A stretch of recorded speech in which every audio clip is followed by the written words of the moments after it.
संस्कृत जिज्ञासुओं, आज हम चर्चा करेंगे इस संस्कृत व्याकरण के अंतर्गत कारक प्रकरण की और कारक प्रकरण के 8वें भाग पर विशेष रूप से दृष्टिपात करेंगे। इसके पूर्व में कारक शब्द से आरंभ करते हुए कारकों के भेद प्रभेद और उस प्रकरण में सन्निहित सूक्ष्म स्थितियों के अवलोकन के अनंतर प्रथमा विभक्ति पर विशेष दृष्टिपात, उसके अंतर्गत आने वाले सूत्रों का विशेष विश्लेषण और तदनंतर द्वितीया विभक्ति में प्रवेश और उसके अंतर्गत आने वाले पूर्ववर्ती 5 सूत्रों का विशद विश्लेषण और इन सभी के अनंतर आज हम दृष्टिपात करेंगे कारक प्रकरण में द्वितीया विभक्ति के अंतर्गत आने वाले सूत्र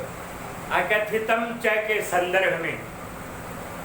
जिज्ञासुओं, कारक प्रकरणांतर्गत द्वितीया विभक्ति में अकथितम च के पूर्व 5 सूत्र आ चुके हैं। अतएव ये क्रम न तो वरदराज का है और न ही भट्टोजी दीक्षित का। यह क्रम टीकाकारों के द्वारा विभक्ति के अनुसार स्थापित किया गया है। अतएव उसी को हमने यहाँ रख दिया, क्योंकि कारक प्रकरण में लिखी गई जो पुस्तकें हैं, टीकाएँ हैं, उनमें दोनों ही प्रकार के क्रमों की प्राप्ति होती है। अतएव हमने न तो भट्टोजी दीक्षित के क्रम को रखा और न ही लक्षतांत कौमुदीकार वरदराज के क्रम को ही रखा, बल्कि यह सामान्य टीकाकारों के द्वारा सुझाए गए बताए गए विभक्तिगत क्रम को ही आधार बना दिया और उसी के आधार पर 5 सूत्रों के बाद जिस नंबर पर कथितम चाहता है वह है 6ठा, ये लिखा गया है।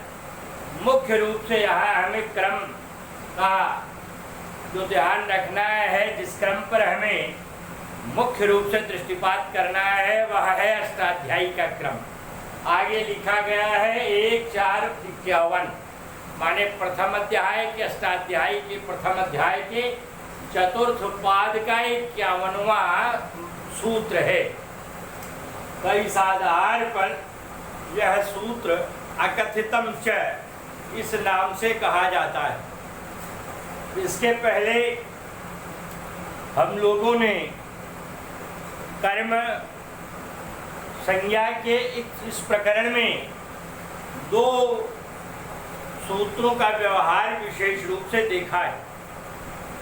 पहला व्यवहार रहा है कर्तुरीप्सित तमम कर्म का, जिसने कहा था कि कर्ता क्रिया के द्वारा जिसका सबसे ज़्यादा अभिलाष करे, जिसे सर्वाधिक चाहे, उसका नाम कर्म होवे। दूसरा व्यवहार था तथा युक्तम चानिश्चितम का, तदनुसार कर्ता क्रिया के द्वारा जिसे न चाहे उसका भी नाम कर्म पड़े। अब आज तीसरा व्यवहार आपके सामने है। इस तरह से द्वितीया विभक्ति सूत्रों के पल्लवन की दृष्टि से सबसे बड़ी विभक्ति है और उसमें कर्म संज्ञा को बताने वाले सर्वाधिक सूत्र हैं। अतएव प्रत्येक सूत्र पर दृष्टि रखना और पूर्वगत सूत्रों के अनुसार मीमांसागत सूत्र की तुलना करना और बराबर अर्थावबोध के क्रम में उनका तुलनात्मक मीमांसन करना यह आवश्यक होता है।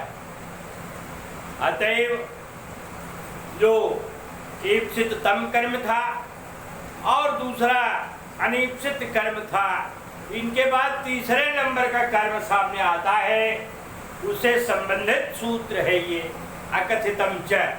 कहता क्या है? सूत्र में ही सारी व्याख्या निलीयमान होती है।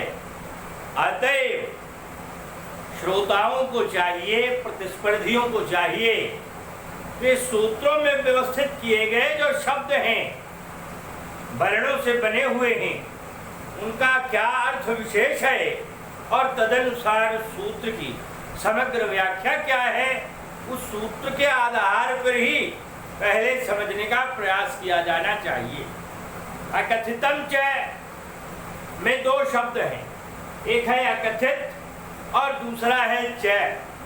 यहाँ कथित के साथ अ लगा हुआ है, ये नई तत्पुरुष समास का नहीं है। तो यहाँ विग्रह होता है उस समासांतर्गत न कथितम इति अकथितम, जो नहीं कहा गया। तो कथितस्य अभावः इति अकथितम, कथित कहते हैं उक्त को। उक्त, कथित, प्रधान, अभिहित, ये सब शब्द आए हैं, द्वितीय विभक्ति के आरंभ में ही बताए गए थे। तो इसलिए जब किसी को प्रधान कहा जाएगा तो उसे अभिहित कहा जाएगा, या कथित कहा जाएगा, या उक्त कहा जाएगा, या स्वयं प्रधान ही कहा जाएगा। जब उसे उसके अप्रधान रूप को दिखाना होगा तो अप्रधान कहा जाएगा, या कथित कहा अकथित कहा जाएगा, या गौण कहा जाएगा, या अनुक्त कहा जाएगा, या अनभिहित कहा जाएगा। इस तरह शब्द हैं। तो यहाँ अकथितम च, अकथितम माने न कथितम इति अकथितम, जो कहा नहीं गया है, अर्थात अकथित माने गौण, अप्रधान, अनभिहित, ये स्थिति बनी। तो अकथितम माने गौण संज्ञा हो, कर्म का नाम गौण पड़े, तो इसलिए गौण कर्म संज्ञा का विधान करने के लिए ये सूत्र आया है। अकथितम च माने और अकथितम माने अप्रधान की भी कर्म संज्ञा हो, माने उसका भी नाम कर्म पड़े जो अकथित हो, अप्रधान हो, गौण हो। तो जो गौण है, अनुक्त है, अनभिहित है, अप्रधान है, वह भी कर्म हो जाए। दो कर्म पहले कर चुके थे, अनिश्चित भी कर्म हो, और उसके पहले कर्ता जिसको सबसे ज्यादा चाहे ईप्सितम भी ईप्सितम कर्म हो। तो इसलिए अब ये तीसरा कर्म अकथितम च माने जो अप्रधान हो वह भी कर्म हो जाए। च यह कंजंक्शन है, जोड़ है पीछे से आगे का। तो यहाँ न कथितम इति अकथितम ये हो गया नई तत्पुरुष समास का शब्द। यदि चाहते तो न अकथितम के बजाय न कथितम कह देते, न कथितम इति न कथितम, तो यहाँ सुप्सुपा समास बन जाता, केवल समास बन जाता, किंतु वहाँ एक व्यंजन बढ़ जाता और अर्धमात्रा लाघवेन पुत्रोत्सव मन्यन्ते वैयाकरणा, आधी मात्रा भी घट जाती है तो पुत्रोत्सव की अनुभूति मानो क्या करते हैं, परम सुख की अनुभूति करते हैं वैयाकरण। इसलिए क्यों भला एक व्यंजन अतिरिक्त बढ़ावे, अकथितम कैसे काम चल रहा है तो न कथितम क्यों कहें। तो इसलिए अकथितम ये कहता है कि अप्रधान की कर्म संज्ञा हो। अप्रधान की कर्म संज्ञा कब होगी? जब वाक्य में दो कर्म होंगे, एक कर्म प्रधान होगा और दूसरा अप्रधान होगा। तो जो प्रधान कर्म होगा उसकी कर्म संज्ञा तो अन्य सूत्रों से कर्तृप्सित तमम आदि से हो जाएगी, किंतु जो कर्म अप्रधान होगा उसकी कर्म संज्ञा अकथितम च से होगी।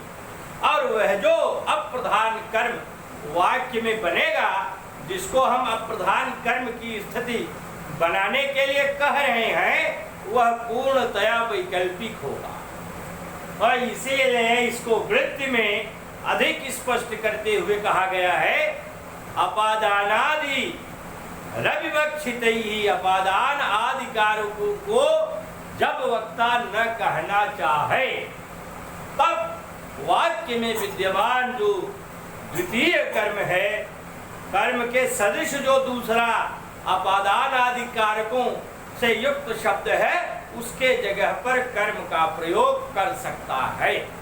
वह तभी कर सकता है जब अन्य कारकों को नहीं कहना चाहता। अगर अन्य कारकों को कहना चाहता है तो फिर वहां गौण कर्म की स्थिति नहीं बनेगी। तो इसलिए इस बात को ध्यान में रखना होगा। फिर जो यहाँ पर दो दो शब्द बन जाते हैं, जिनमें एक प्रधान कर्म हो जाता है, दूसरा अप्रधान हो सकता है, उसके संदर्भ में धातुओं का परिगणन किया गया है वैयाकरणों द्वारा, और वह परिगणन 16 धातुओं का है। इन्हीं 16 धातुओं को द्विकर्मक धातुएं कहते हैं, माने जिनमें 2 कर्म पाए जा सकते हैं, ऐसी धातुओं को द्विकर्मक धातुएं कहते हैं। ये कौन कौन सी द्विकर्मक धातुएं हैं, इस सूत्र में व्यवस्थित हैं। दोहयाच पच दंड रुधि प्रच्छ चिप्रूषा सुजी मथ मुझाम कर्मयुक्त स्याद कथितम तथा स्यान्नी हरि कृष वहाम। ये लिख दिया गया। अपेक्षा करता हूं कि प्रायः लोगों को याद होगा, लेकिन जिन्हें न याद हो, चाहे वो जितनी हल्की परीक्षा के धनी हों, वे भी याद कर लें, क्योंकि कुछ तथ्य ऐसे हैं जिन्हें याद करना जरूरी होता है, और वे किसी समूह में जाएं तभी याद होता है, ये न समझें ये उनकी मूर्खता है। अपने घर पर भी ही रह करके लॉकडाउन के अवसर पर भी जैसे हनुमान चालीसा रटते पढ़ते चले जाते हैं, जय हनुमान ज्ञान गुण सागर, और कभी सोचते नहीं कि हमको रट उठे, पर फिर भी 15 दिन 20 दिन महीने भर में रट उठता है और फिर हमेशा याद बना रहता है। वैसे ही कुछ सूत्रों को, श्लोकों को, कारिकाओं को, वाक्यों को कापी पर लिख लें और रोज हनुमान चालीसा की तरह दिन में 2 बार सुबह उठने पर, रात में सोने से पहले 2 बार पढ़ते जाएं। महीने 1.5 महीने के अंदर ऐसा याद होगा कि जीवन भर नहीं भूलेगा। यह याद करने का एक विशिष्ट फार्मूला है। आइए कभी न सोचें कि हमें रटना है, याद करना है उसको, ऐसे ही केवल पढ़ते जाएं, देखिए किस तरह याद हो जाता है। तो ये 16 धातुएं हैं जिन्हें द्विकर्मक धातुएं कहते हैं। इनमें एक कर्म विद्यमान रहता है जिसे प्रधान कर्म कहते हैं। ईप्सितम आदि वाला कर्म माना जाता है, कर्तृप्सितम कर्म आदि सूत्रों से उसका व्यवहार दिखाई पड़ता है। और दूसरा शब्द भी जब कर्म बन सकता है अपादान आदि कारकों के स्थान पर, तब ऐसी कौन कौन सी धातुएं हैं? इन्होंने कहा 16 धातुएं हैं। उन्हीं 16 धातुओं में 2 कर्मों की स्थिति बन सकती है, इसलिए द्विकर्मक धातुएं इन्हें कहा गया। अब कुछ शर्तें हैं जो अक्सर इंटरव्यू में पूछ ली जाती हैं, इसलिए ध्यान में रखना है। लिखित परीक्षा में भी पूछी जाती हैं, हायर एजुकेशन आदि के भी सवाल बनते हैं। क्या है? कादुहयाच पचदंड रुधि प्रच्छ जीव चिब्रूषा सुजीमत मुछाम। ये जो 12 धातुएं ऊपर और नी हरे कृष्णवाहाम 4 धातुएं नीचे, 1 2 3 4 5 6 करके लिख दिया गया है। ये 16 धातुएं जब विद्यमान होती हैं तो वाक्य में कर्मयुक्त, कर्मयुक्त का अर्थ है कि जो कर्म माने प्रधान कर्म है उससे युक्त माने जुड़ा हुआ, संबंधित होना चाहिए दूसरा वाला शब्द, तब वह अप्रधान कर्म कहलाएगा और उसमें कर्म द्वितीया से द्वितीया विभक्ति का प्रयोग कर दिया जाएगा। तो यहाँ कर्मयुक्त शब्द बड़े महत्व का है। माने कर्मयुक्त का मतलब ये है कि प्रधान कर्म से अप्रधान कर्म का संबंध जरूर होना चाहिए, क्योंकि यदि संबंध नहीं होगा तो अकथितम जैसे उसकी न तो कर्म संज्ञा होगी और न ही कर्म द्वितीया से उसमें द्वितीया विभक्ति का प्रयोग दिखाई पड़ेगा। तो इसलिए कभी कभार ये शब्द पूछा जाता है, इसलिए ये वेरी इंपॉर्टेंट कर्मयुक्त। अब जरा धातुओं पर निगाह डालने की किन धातुओं का क्या अर्थ है। दुह माने दुहना, याच माने मांगना, पच माने पकाना, दंड माने दंड देना, रुधि माने रोकना।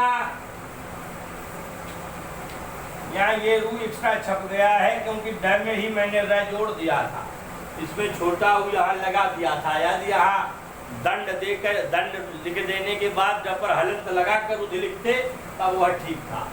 तो दंडोधि माने रुधिधार रोकना, प्रच्छ पूछना, ची माने चुनना, भ्रू माने बोलना, शास माने आदेश करना, शासित होना, जी माने जीतना, मथ माने मथना, मुश माने चोरी करना, नी माने ले जाना, हरि माने हरण करना, कृष माने खींचना, वह माने ढोना। ये 16 धातुएं हैं। इन 16 धातुओं में विद्यमान रहने वाला जो प्रधान कर्म है उसके साथ जिसका जुड़ाव होगा वह अप्रधान कर्म होगा और विकल्प से उसमें उसकी कर्म संज्ञा होगी अकथितम च सूत्र से, और फिर कर्मण द्वितीया से द्वितीया विभक्ति का प्रयोग होगा। कभी कभी साहित्य की टीकाओं में पुराने टीकाकारों या आचार्यों द्वारा सीधे लिख दिया जाता है कि कर्तृ से तम कर्म से इसमें द्वितीया हो गई है, या कथितम च सूत्र से इसमें द्वितीया हो गई है, किंतु वस्तुतः है कर्तृ से तमम कर्म या तथा युक्तम चानिप्सितम या कथितम च उसकी केवल कर्म संज्ञा करता है, कर्म नाम रखता है, और कर्मण द्वितीया से ही द्वितीया होती है।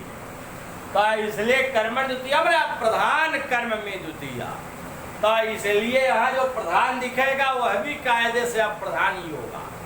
तो इसलिए दोनों अप्रधानों में से कौन प्रधान अप्रधान होगा, इस अवसर पर ये बात आती है कि दोनों चूंकि अनुक्त है प्रधान है, तो उनमें से एक उक्त होगा एक अनुक्त होगा, क्योंकि एक म्यान में दो तलवार नहीं हो सकती, इसलिए एक को प्रधान एक को गौण स्वीकार करना पड़ता है। क्योंकि जबकि मूलत्वेन जो यहाँ प्रधान कहा जाता है वह भी अप्रधान ही होता है, अन्यथा कर्मण द्वितीया से उसमें भी द्वितीया नहीं लगेगी। ये अत्यधिक सूक्ष्म स्थिति है, तो इसलिए ये भी ध्यान रखेंगे कि यहाँ के जो प्रधान कर्म है वह भी अब कर्मण द्वितीया से तभी द्वितीया को प्राप्त करता है क्योंकि वह भी अप्रधान ही है मूल रूप में, क्योंकि मूलत्वेन वह प्रधान हो जाएगा तो फिर प्रातिपद्यार्थ हो करके उसमें प्रातिपद्यार्थ लिंग परिमाण वचन मात्र प्रथमा से प्रथमा व्यक्ति हो जाएगा। अतएव यहाँ जिस प्रधान अप्रधान की बात की जाती है वे दोनों अप्रधान की श्रेणी में ही परिगणित है। तो इसलिए ये आपका श्लोक हुआ, इसको जरूर याद कर लेंगे जिन्हें न याद होगा। अब हम उदाहरणों पर दृष्टिपात करते हैं। उदाहरण है गांधोग्धिपया, पहला उदाहरण है गांधोग्धिपया है। यहाँ जो मूल वाक्य है वह है गोर्धोग्धिपया है, माने गाय से दूध दुहता है। तो यहाँ गो माने गाय से पंचमी विभक्ति एक वचन है, क्या दुहता है, पया माने दूध, अदोग्ध दुहता है, दुह धातु का प्रयोग है। अब यहाँ देखें कि जो 16 विकर्मक धातुएं हैं इनमें दुह धातु आती है, पहले नंबर पर ही लिखी है, हाँ आती है। अब क्या दुहता है, दूध, इसका मतलब दूध उसका ईप्सित तम है, सबसे ज्यादा कर्ता को प्रिय है, इसलिए दोहन क्रिया द्वारा दूध नामक पदार्थ उसे सर्वाधिक प्रिय है, लिहाजा कर्तृप्सित तमम कर्म इस सूत्र से पाया है कि कर्म संज्ञा हुई और कर्मणि द्वितीया से इसमें द्वितीया विभक्ति हो गई। ये ईप्सित तम कर्म हुआ, ये प्रधान कर्म है। और फिर किससे दुहता है, गाय से दुहता है। तो गाय न तो ईप्सित तम है और न ही अनीप्सित है, इसलिए उसमें द्वितीया का सवाल ही नहीं उठता था। फिर अकथितम च ने विधान कर दिया। अकथितम च ने कहा कि अपादान आदि कारक हैं, कारकों की संख्या कुल 6 है। इन कारकों के स्थान पर जब वक्ता उनका प्रयोग न करना चाहे तो कंडीशनल है, अगर 16 धातुओं में से कोई धातु विद्यमान हो और प्रधान कर्म वहाँ दिख रहा हो तो उसके साथ उस कारक में भी अप्रधान कर्म का व्यवहार किया जाए। तो यहाँ धातु भी है, प्रधान कर्म भी है, इसलिए जो कारक है यहाँ अपादान, इसके स्थान पर अकथितम जैसे कर्म संज्ञा हो गई और कर्मण द्वितीया से द्वितीया का प्रयोग हो गया।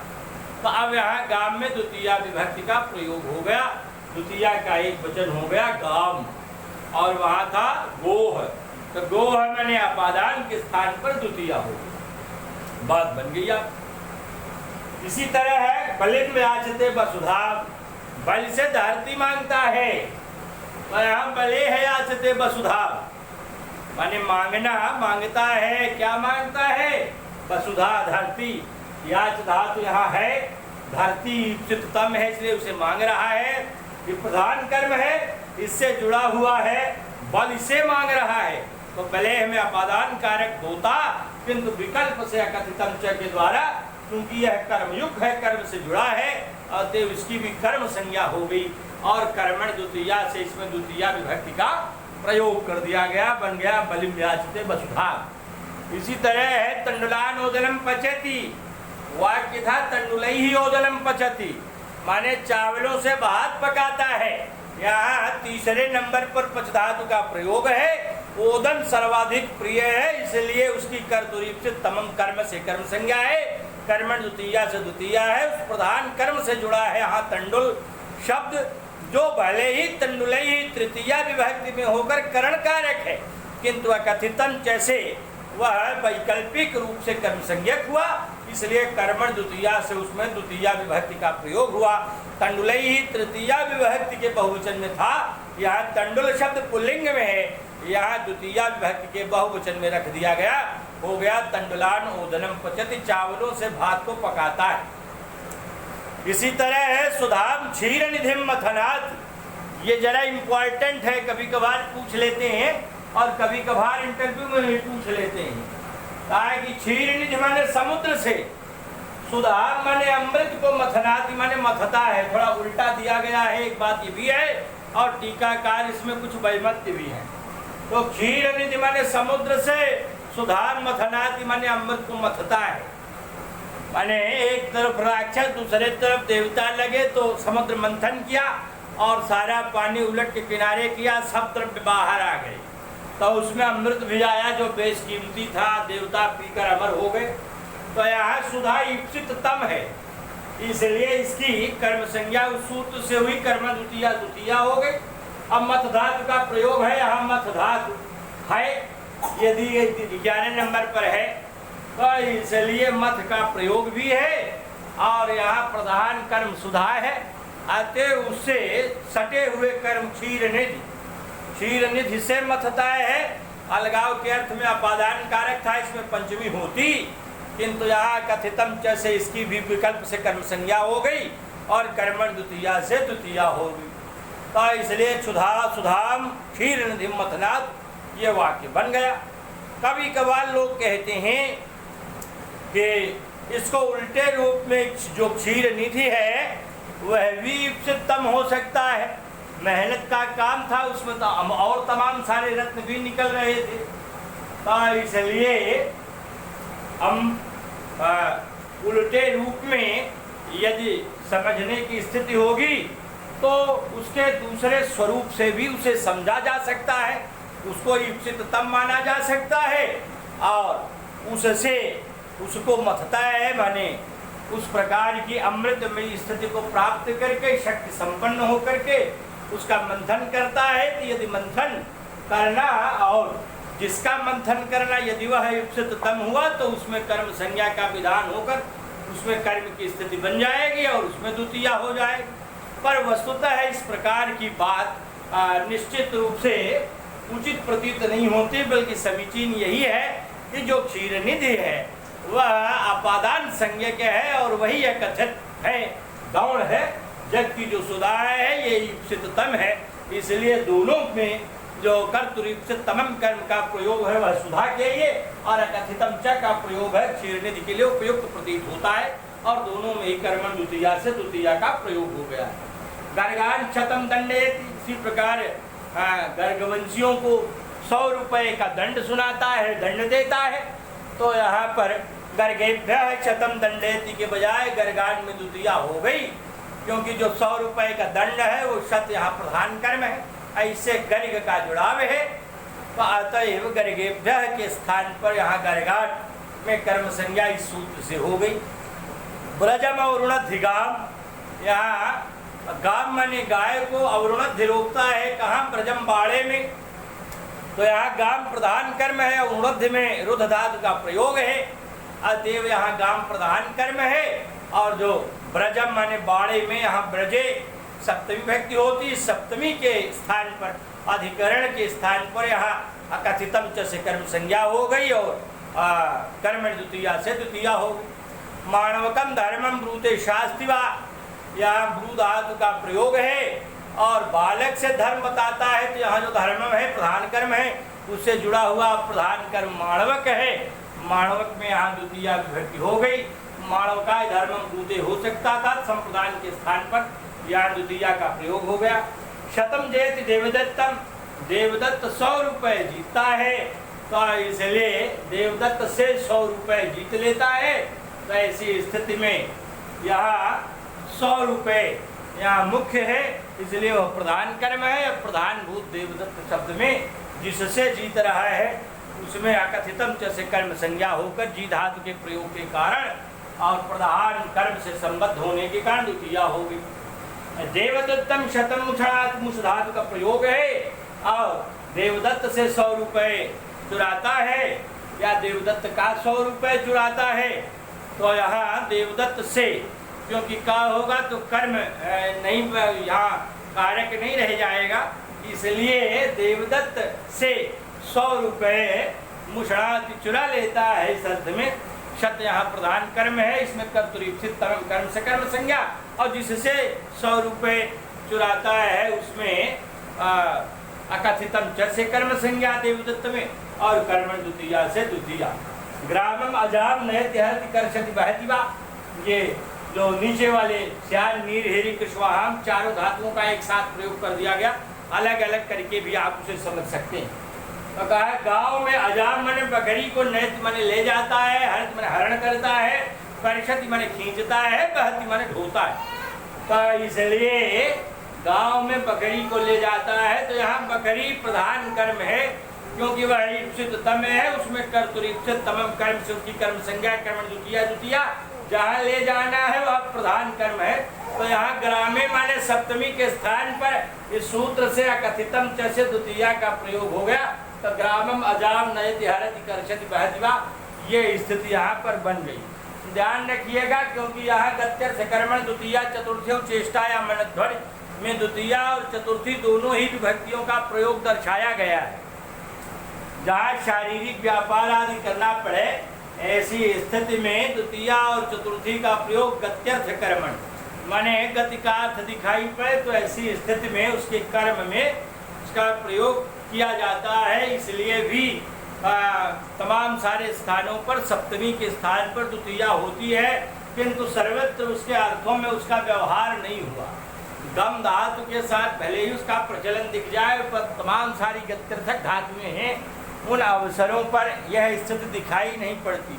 यही कारण है कि तमाम सारे समस्त पदों में बने चरह, बनम चरति बनम चरह न बन करके बने चरति बने चरह, जबकि चरगतौ धातु चलने संचरण करने के अर्थ की धातु है। बहुत स्थलों पर इस तरह के प्रयोग मिलते हैं। तो यहाँ जो ग्राम शब्द है यह प्रधान कर्म है, और इन धातुओं के प्रयोग के कारण इसमें द्वितीया का प्रयोग प्रकृत सूत्र से हो गया है।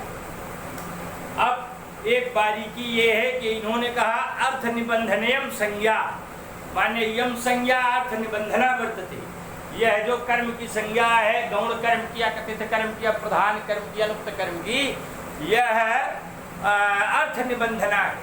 माने केवल उन्हीं धातुओं में नहीं, बल्कि उन धातुओं का अर्थ जहाँ जहाँ दिखाई पड़ता है उनमें भी। जैसे जैसे के लिए इन्होंने कहा मानवकम धर्मम भाषते अभिधत्ते भक्त, मानवक माने बालक को धर्म बताता है, अभिधत्ते भक्त माने यहाँ पर जो धातु दी गई थी वहाँ देखो रू भर थी, लेकिन रू के अर्थ की धातु भाष भी है, अभिधा माने कहना ये भी है, वच धातु भी है।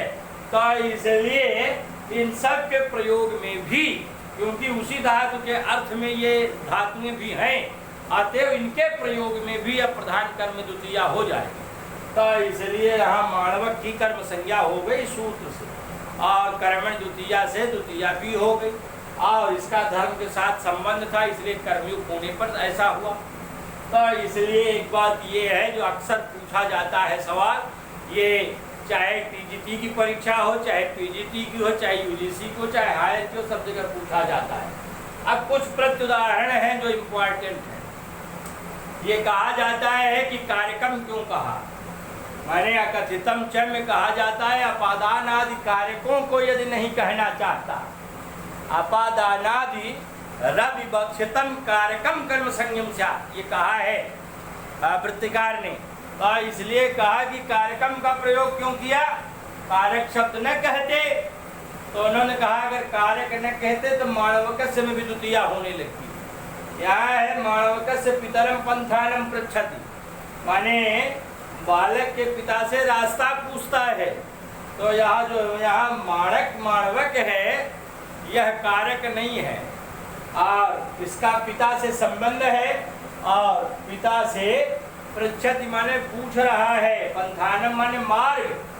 तो इसलिए माणवक के पिता से सवाल पूछ रहा है, मार्ग पूछ रहा है, मार्ग संबंधी प्रश्न पूछ रहा है, मार्ग संबंधी सवाल पूछ रहा है।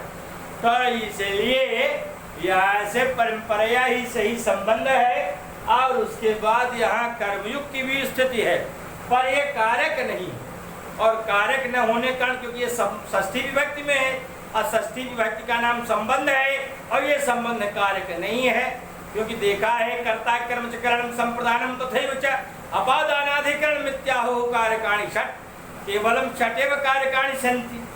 तो इसलिए उनमें संबंध कारक नहीं है, अतएव इसमें यह सूत्र लागू नहीं हुआ, और न तो इसकी कर्म संज्ञा हुई और न ही इसमें द्वितीया विभक्ति का प्रयोग हुआ। ये प्रत्युदाहरण नंबर 1। दूसरा प्रत्युदाहरण है शत्रुन हन्ति रणे। शत्रुन हन्ति रणे, रणे माने रणांगण में, युद्धस्थल में शत्रुन हन्ति माने शत्रुओं को मारता है। यहाँ जो रणांगण में शत्रुओं को मारता है, यहाँ रणे में सप्तमी विभक्ति का द्वितीया विभक्ति का प्रयोग क्यों नहीं हुआ। यहाँ शत्रुओं को मारता है, शत्रुन में द्वितीया है, किससे, भाई शत्रु उसके लिए अनिश्चित है, इसलिए तथा युक्तम चानिश्चितम से उनकी कर्म संज्ञा हो गई, और कर्मण द्वितीया से उसमें द्वितीया का प्रयोग हो गया। या मारना क्रिया शत्रुओं के लिए ईप्सिततम है, शत्रुओं का मारा जाना कर्ता के लिए ईप्सिततम है, इसलिए कर्तुरीप्सिततमम कर्म से कर्म संज्ञा हुई, और कर्मण द्वितीया से द्वितीया हो गई। किंतु जो रण शब्द है यह भी, यदि यहाँ भी वक्ता चाहे तो द्वितीया का प्रयोग करके शत्रुन हन्ति रणम भी कर सकता है, किंतु ऐसा नहीं होगा। ऐसा इसलिए नहीं होगा कि जो हन्ति में हन धातु है वह 16 द्विकर्मक धातुओं में परिगणित नहीं है।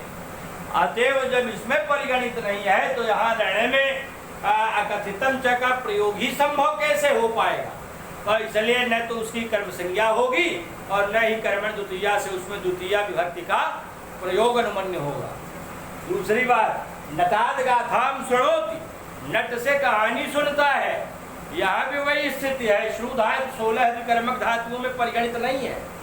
अतएव जो गाथाम में कर्तुरीप्सिततमम कर्म से कर्म संज्ञा और कर्मण द्वितीया से द्वितीया है, उसके साथ सटा हुआ जो नट शब्द है, जो कि कहानी नट से सुन रहा है, तो इसलिए नट शब्द की न तो यहाँ पर अकथितम च से कर्म संज्ञा हो पाएगी, न उसमें द्वितीया हो पाएगी, क्योंकि श्रु धातु 16 द्विकर्मक धातुओं में परिगणित नहीं है। इसलिए एक बात ये भी है कि जितनी धातुएं यहाँ परिगणित हैं या उनके अर्थ वाली जो धातुएं सुनी जाती हैं, उनके अलावा अन्य धातुएं यहाँ अनुमन्य नहीं है, स्वीकृत नहीं है। ज्यादातर नटस्य गाथाम शृणोति कारक प्रकरण में प्रचलित वाक्य है। अब विद्यार्थी समझ भी लेते हैं तो कहेंगे नटाद गाथाम शृणोत, पूछेगा निम्नलिखित में से कौन सा वाक्य शुद्ध है, तो ध्यान रखिएगा नटस्य गाथाम शृणोत भी शुद्ध है और नटाद गाथाम शृणोत भी शुद्ध है। इसलिए कि जब नट रोज सुनाएगा कहानी को नियम पूर्वक, तो निश्चित रूप से उसमें पंचमी विभक्ति का प्रयोग हो जाएगा।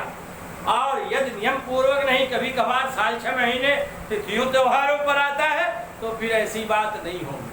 तो इस तरह से ये 3 प्रत्युदाहरण भी दिखाई पड़ रहे हैं। और ये जो मानवकम धर्मम भाषते अभिधत्ते है, इस तरह का बलिम भिक्षते बदधाम भी है। याच धातु के अर्थ में यहाँ भिक्ष का प्रयोग है, जिसके कारण यहाँ बलिम में भी द्वितीया विभक्ति सूत्र से हो गई है। तो इस बात का ध्यान रखिएगा श्रोताओं के जो अकथितम च सूत्र है ये अत्यंत महत्वपूर्ण है, और इसमें ये 3-4 बातें अति गंभीर हैं। इन गंभीर बातों को ध्यान में रखिएगा।